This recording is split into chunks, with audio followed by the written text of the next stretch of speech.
Hello guys. तो आज की फ़ाइट बहुत ही डिस्ट्रक्टिव होने वाली है।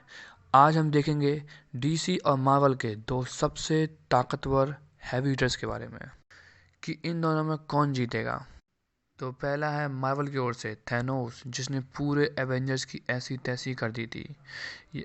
और दूसरी ओर है डूम्सडे, जिसने सुपरमैन को मारा था। सुपरमैन को समझ रहे हैं आप। और हाँ, इस फाइट में हम लोग इन्फिनिटी गauंटलेट का यूज़ नहीं करेंगे। मतलब थैनोस इस फाइट में इन्फिनिटी गauंटलेट का यूज़ नहीं करेगा, केवल ब्रूट फोर्स का यूज़ होगा। लेकिन इससे पहले प्लीज़ चैनल को सब्सक्राइब कर लीजिए और लाइक दबा दीजिए प्लीज़। तो चलिए, सबसे पहले बात करेंगे डूम्सडे के बारे में। बहुत कुछ तो आप इसके बारे में जानते ही हैं, और अगर नहीं जानते हैं तो चलिए मैं बता देता हूँ आपको। ये वही मॉन्स्टर है जिसने सुपरमैन को मारा था। इससे ही मालूम पड़ता है कि कितना ज़्यादा स्ट्रांग हो सकता है। और हाँ, हम लोग यहाँ पे केवल मूवीज़ वर्जन की बात करेंगे, मतलब जो केवल मूवीज़ में दिखाए गए हैं।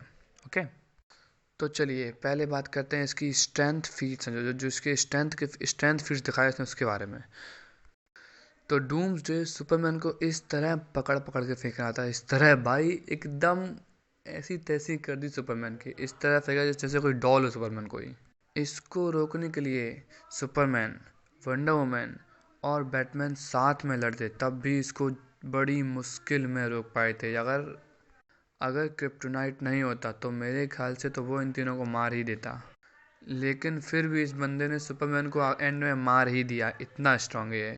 इसमें इतनी विल पावर है कि जब सुपरमैन ने इसको क्रिप्टोनाइट स्पीयर से मारा, ये इसमें इतनी ताकत बची हुई थी कि इसने फिर सुपरमैन को पकड़ के मार दिया।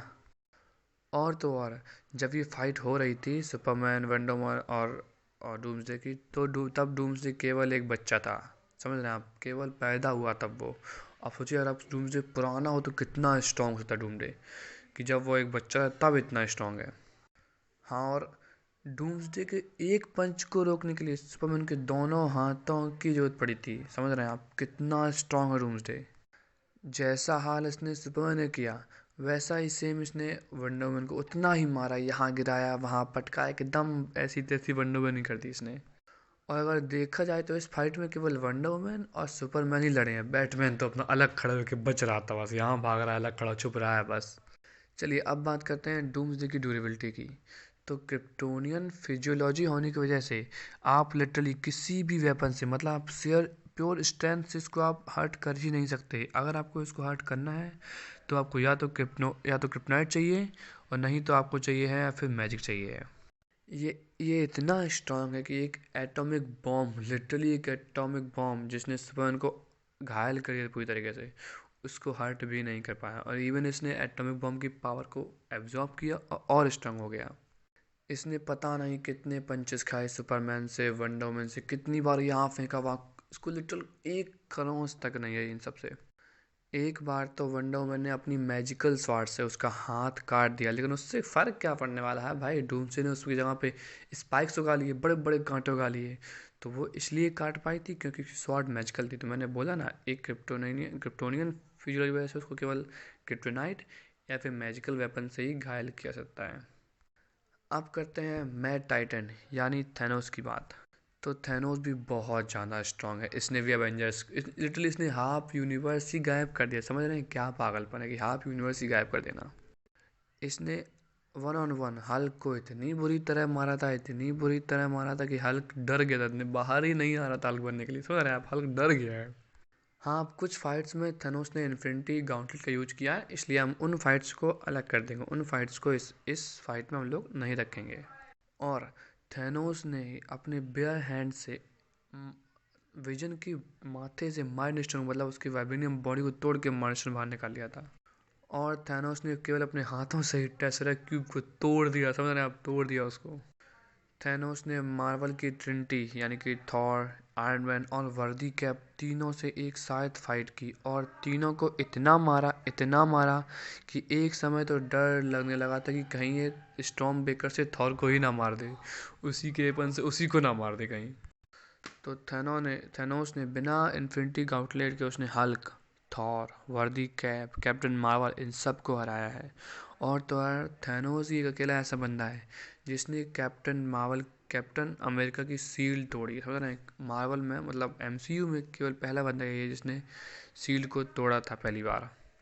चलिए अब देखते हैं थैनोस की ड्यूरेबिलिटी कैसी है। तो केवल इन्फिनिटी गाउंटलेट पहनने से ही मालूम पड़ता है कि वो कितना ज़्यादा ड्यूरेबल, समझ रहे हैं आपकी वही इन्फिनिटी गाउंटलेट जिसको पहन के हल्क का एक हाथ पूरा तरीके से डैमेज हो गया था, और आयरन मैन की तो डेथ हो गई थी केवल इन्फिनिटी गाउंटलेट पहनने की वजह से, समझ रहे हैं आप। और थैनोस ने उसे 2 बार यूज किया, एक बार नहीं 2 बार यूज। थैनोस ने हल्क के पंचेस, म्योनीर का लाइटनिंग ब्लास्ट, और इवन म्योनीर को सीधा फेस पे लिया है, तो कुछ ही नहीं हुआ।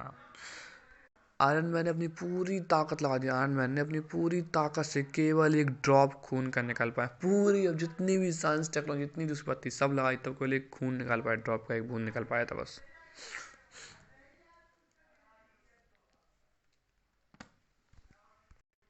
इसने थॉर का लाइटनिंग ब्लास्ट, कैप्टन मार्वल के पंचेस, थॉर के पंचेस, वांडा का केओस मैजिक सब कुछ लिया है, फिर भी कुछ नहीं हुआ।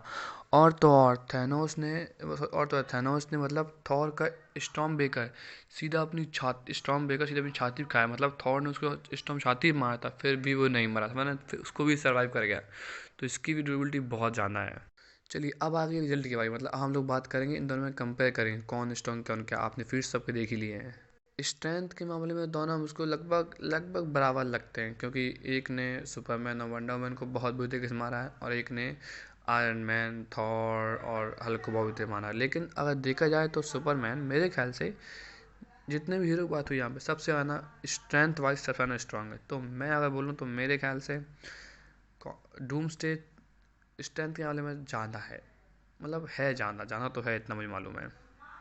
अब अगर ड्यूरेबिलिटी की बात करें तो डूम्सडे को खरोंच तक नहीं आ सकती जब तक आपके पास क्रिप्टोनाइट या मैजिक ना हो। आपने देखा ये तो उसको वंडर वुमन ने इतना मारा और सुपरमैन ने इतना मारा, उसको खरोंच तक नहीं आई। लेकिन अगर उसी तरह बात करें थैनोस की, तो थैनोस को आयरन मैन तक ने ब्लीड करवा दिया केवल अपने मेटल से, उस सबसे, समझ रहे हैं आप। तो मतलब इससे असर दिखता तो है ना कि मतलब डूम्सडे में ड्यूरेबिलिटी ज़्यादा है।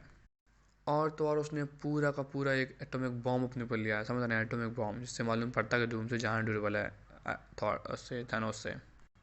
इतना सब कुछ कम था कि डूम्सडे के पास हीलिंग फैक्टर भी है समझ रहे हैं, हीलिंग फैक्टर भी, तो थैनोस को कितना भी मारता रहे, लिटिल कितना भी मारता रहे, वो फिर से हील हो जाएगा उतना ही उतना। और ऊपर से डूम्सडे एक मॉन्स्टर है, थैनोस तो एक वैसे इंसान जैसा, मतलब दिमाग है, चलता है, समझता है। डूम्सडे एक उसको जो चीज़ देखी उसको मारना है, इसलिए जाना फेरोस, जाना वैसा है, जाना डिस्ट्रक्टिव है, जाना वैसा है थोड़ा फेरोशियस, क्या बोलते हैं उसको, मतलब जाना खतरनाक है। और तो और डूम्सडे के बाद फ्लाइट पे डूम्सडे उड़ भी सकता है। दूसरा उसके पास लॉन्ग रेंज वेपन, जैसे कि अपना हीट विजन भी उसके पास, बहुत स्ट्रॉन्ग हीट विजन, वही हीट विजन जिससे उसने सुपरमैन के हीट विजन को ओवर पावर कर लिया था। हाँ, थैनोस के पास डबल एज स्वॉर्ड है, लेकिन वो भी यहाँ उतना काम नहीं देगी। मुझको नहीं लगता कि डबल एज स्वॉर्ड से वो डूम्सडे को हरा देगा, ऐसा नहीं होता। स्पीड और रिफ्लेक्स की बात करें तब भी डूम्सडे आ गए, क्योंकि लिटरली वो वंडर वुमन इतनी फास्ट है, सुपरमैन तो इतना फास्ट, सुपरमैन को मिड फ्लाइट में पकड़ के फेंक रहा है, समझ रहे हैं आप। तो मतलब सुपरमैन इतना फास्ट होता है, तो इसलिए मेरे ख्याल से डूम्सडे स्पीड में जाना आगे। लेकिन अगर बात करें थैनोस केवल 2 मामलों में आगे है, एक है इंटेलिजेंस और एक है उसका हैंड टू हैंड कॉम्बैट। लेकिन हैंड टू हैंड कॉम्बैट यहाँ काम आने वाला है नहीं। अब रही इंटेलिजेंस की बात, तो ये जो फाइट होगी, तो हम अगर इंटेलिजेंस तब बोलेंगे कि हमको बहुत बड़ा मतलब एक पूरा प्रेप मिल रहा है तो अलग बात है। लेकिन अगर ये फाइट एकदम कर दी जाएगी, सीधा दोनों को उतार दिया गया, लड़ो, तो डूम्सडे थैनोस को हरा देगा। और अगर प्रेप भी लेके चलें तब भी मेरे ख्याल से डूम्सडे थैनोस को हरा ही देगा। तो इस फाइट का विनर होगा डूम्सडे।